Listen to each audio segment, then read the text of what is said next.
Hello everybody and welcome. In this video I'm going to show you how to change ear tips for your earbuds SOUNDPEATS Air 3 Pro.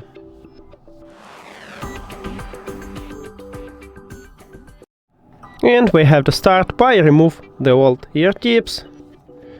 So let's make it. It's pretty simple, so don't worry. You just remove it. Here we go. Then select new ear tip size. I'm going with the hugest one. And now we need to attach it. So let's get started with the left earbud.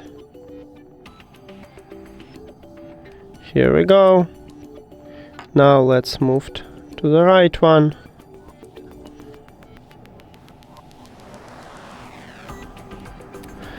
And that's it.